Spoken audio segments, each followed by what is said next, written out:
Right, Mr. Joe Wicks here, getting you guys ready for today's lesson. I've got Nova here who's just chilling. I'm going to go through some warm-ups, so get up off your desk, get some space in your room, and let's get ready for some physics. So here we go, starting the timer. First things first is just stretching out those legs by touching your toes, okay? So left to right. So you can't see the bottom half, that's fine. You should get the idea of what I'm doing here. We've already got 8 seconds left, 20 seconds per exercise. 2 minutes, good warm up, and then we'll go, okay? So then behind knees, 20 seconds behind knees, 20 seconds behind knees, keep it going. This is where it's won. This is going to separate from a pass or a fail, warm up for your physics. Okay, we've got 5 seconds left. 5 seconds left, and we're stretching our sides. Okay, here we go. That's the one. Get that side stretch, lots of action today with going over past paper questions, making sure our mind is engaged, our body is engaged. 5 seconds. Then we're going to go into lunges. Right, here we go. Lunges, let's go. You do this every single lesson. Before you do physics, put this video up and get started with the workout. 2 minutes. Get your mind engaged. Forever in 5 seconds already. Then we're going to do a leg stretch. Should we get the heart rate going now? Okay, here we go. Leg stretch. Bring it up. Then do the side, okay? Try and hold your balance. This should feel just your side of your thigh there. Here we go. Well done. Keep it going. Keep building that up. Okay, 3 seconds. And then we're going to sprint to finish, okay? 3, 2, 1, and sprint. Sprint. Faster. Get your hands nice and straight. Keep going. Keep going. 5 seconds. 3, 2, and 1.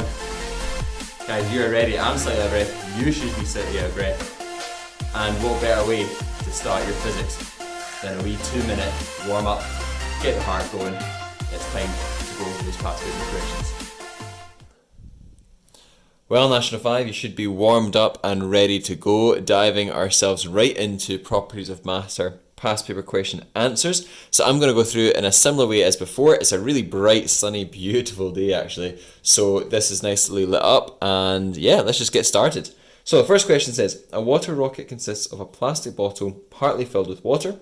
Air is pumped through the water. When the pressure is great enough, the tube detaches from the bottle. Water is forced out of the bottle, which causes the bottle to be launched upwards. So at launch, the air in the bottle is at pressure 1.74 times 10 to the 5 pascals. So then it says, on the diagram below, show all the forces acting vertically on the bottle as it is launched. So a little bit of dynamics and space here before we move on to actually revising that next week. So draw the bottle, and what have I done?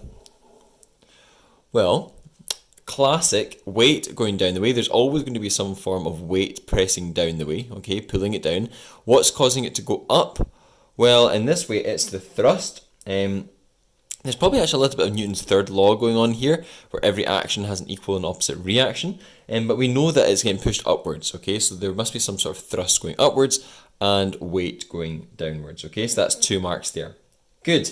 Now on to the properties of matter stuff. B, the area of the water in contact with the pressurized air in the bottle is 4.5 times 10 to the negative 3 meters squared. Calculate the force exerted on the water by the pressurized air at launch. Okay, so you know the equation P equals F over A. We're going to rearrange it. F equals PA. So put in the numbers. They're all there for us. Okay, the pressure number was just up above. And we should get 783 newtons. That is a fairly standard question using pressure, force, area. We should be getting that correct, okay? Right, C then says, at launch, the air in the bottle has a volume of 7.5 times 10 to the negative 4. So again, as soon as I'm saying volume, I'm thinking the properties of matter equations. At one point in the flight, the volume of the air in the bottle has increased by 1.2 times 10 to the negative 4 meters cubed. During the flight, the temperature of the air in the bottle remains constant. Okay, that's good. It's telling me that the temperature remains constant, so I do not need to worry about temperature.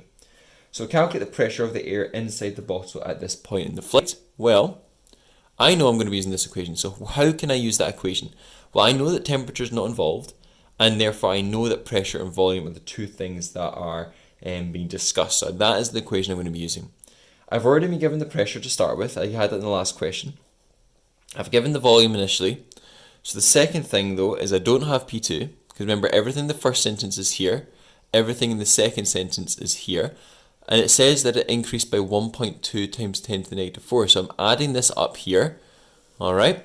And then if I do the next stage, I'm just rearranging it for P2, so that is going to come down here. It's going to be this divided by this, and then I should get a pressure of 1.5 times 10 to the 5 pascals.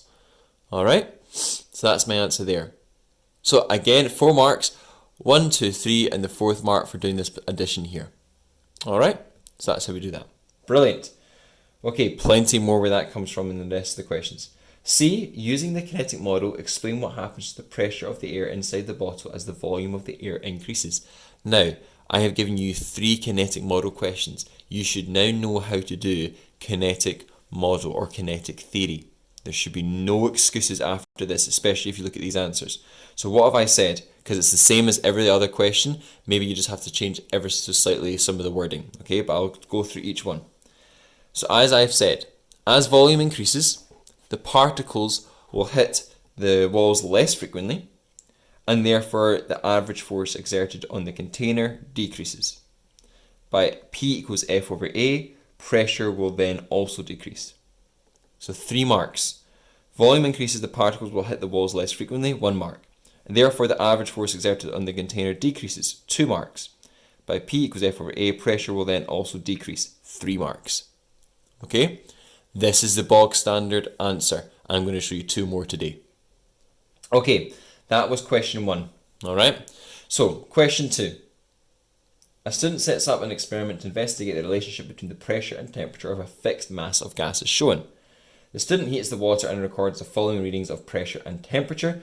Using all the data, establish the relationship between the pressure and the temperature of the gas. Now, this is an example when I was talking in our PowerPoints, I was saying that sometimes you get given an experiment and you need to use the physics. Now, we've not done the experiments, we've not been in class, but the physics is still the same. Do not get worried about the physics, okay?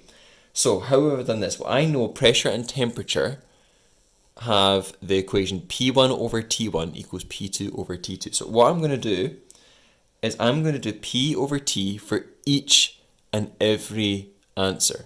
So P1 over T1, putting in the numbers, making sure my kilopascals is in pascals, and I get 345 for the first one.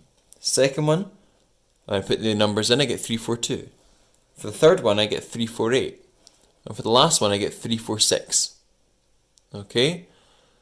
So as you can see, they are all pretty much the same, okay? Now, they're not the same, I understand that, but they're not like 200 and then 500 and then 300. They're all roughly about 345, okay? So I can say, that's 1, 2 marks. The third mark comes from me saying that I know that using this, that P over T should equal some sort of constant. It's not going to be perfect, because why is this not perfect? Because the experiment's not perfect. But I know that pressure over temperature should give me some sort of constant. And that would be your 3 marks. Difficult question. Do not worry about it. Okay? When it says use all the data, use all the data. When it says pressure and temperature, you know what the pressure and temperature one is. Just make sure you do it. Okay? So that's 2A. Very difficult 2A. Let's bring this back down. Okay? Hopefully this works out. Yeah, that's fine. Okay, and then another, using the kinetic model, explain why the pressure of the gas increases as temperature increases. So again, we're doing the same thing as before. As temperature increases, the particles receive more energy and will hit the walls more frequently. Or they'll also have more energy because they'll be going faster as well. So they will also have more energy, but they will be obviously hitting it more frequently because they're moving faster. So this increases the force exerted on the walls, and by P equals F over A, pressure increases. So 1 mark for saying something about how the particles will either hit the walls more frequently or will speed up and will hit them with more force. This increases the force exerted on the walls, 2nd mark, and 3rd mark, therefore P equals F over A, pressure increases. Okay, 3 marks again for that. Then it says predict the pressure reading which would be obtained if the student has to cool a gas. So I looked through them all, and the first jump was 6 kilopascals, the second jump was I think 9, and the second jump was like 7. So I basically said 130 kilopascals, which would be absolutely fine. But I think you could have anything between the range of 128 to 131. Alright, so anything there would give you the mark. It's just a prediction. Alright. Then B says state one way in which the setup of the experiment could be improved, and then justify your answer. So again, we've not done this experiment, but this is a bit of common sense. What could we do? Looking at the experiment, I said 2 things that you could do, and I've not really justified myself properly here because I didn't have space, but I've said, just to give you an idea, insulating layer around a container. The container didn't have any insulating layer around it. So if I did that, I could prevent heat escape, okay? Or prevent heat from going to the surroundings. That would be perfect for 1 mark, and then for 1 mark for the justification. Second one, temperature sensor in the glass flask. The temperature sensor was not in the glass flask, it was in the water. So therefore I could be saying that if it was in the glass flask, it would give a true reflection of the temperature of the gas. Okay, that would give you much more reliable results. Alright, so that's an example of doing, of things that we should be doing to change the experiment, to make it better. Okay, right, well done. Let's look at number 3. So number 3 says this. The bicycle pump with a sealed outlet contains 4 times 10 to the negative 4 meter cubed of air. The air inside the pump is at initial pressure of 1 times 10 to the 5 pascals. The piston of the pump is now pushed slowly inwards until the volume of the air in the pump is 1.6 times 10 to the negative 4 meters cubed as shown. During this time, the temperature of the air is kept constant. Again, that's what we want to know. Calculate the final pressure of the air inside the pump. So again, temperature is constant. So what we're going to do? P1V1 equals P2V2. Then I'm just going to put in those, everything's there. The first 2 sentences, the first half of the question gives me everything I want for 1. And then the second one, I don't have pressure because that's what I'm trying to find out, but I know that my volume 2 is 1.6 times 10 to the negative 4. So if I do that, rearrange it to get P2, okay, remember, make sure if you pause it if you don't quite understand that, I should get 2.5 times 10 to the negative 6 pascals. Alright? So that's pressure 2. So that's a standard question that you guys have been doing at home for the last couple of weeks. Then it says again, using the kinetic model, explain what happens to the pressure of the air inside the pump as its volume decreases. So again, we're doing this kinetic model. So what have I said this time? I said as volume decreases, the particles will collide with the wall more frequently, okay, and produce a greater force being exerted onto the container. By P equals F over A, pressure will increase as a result. The same formula. 1 mark for particles will collide with the wall more frequently. 2nd mark for produce a greater force. 3rd mark for by P equals F over A, pressure will increase. Just know it. 3 easy marks in the bag if you just know your stuff. Okay?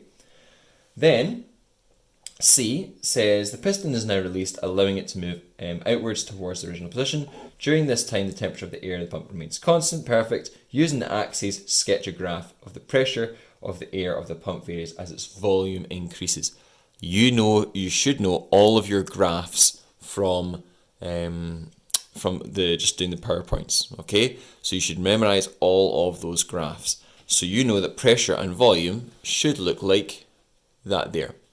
Okay, pressure, volume, make sure your axes are labelled, pascals and meters cubed, and then we know that when you increase volume, you decrease pressure, and when you decrease volume, you increase pressure. Just know that. That's something you should know. Okay, then we had 2 multiple choices. The first one was for B, number 5 was D. So again, I don't really want to go over that as such, but hopefully you got those right. Question 4 was again a kinetic model one. And it should have been the answer where it says the pressure increases because the air particles hit the sides of the syringe more frequently. That's what we've been talking about the last couple of minutes. And the second one's just an equation, P1 over T1 equals P2 over T2. But you must make sure that you have changed your degrees Celsius into Kelvin, otherwise it will not work. And you should be getting 160 kilopascals from that. Okay?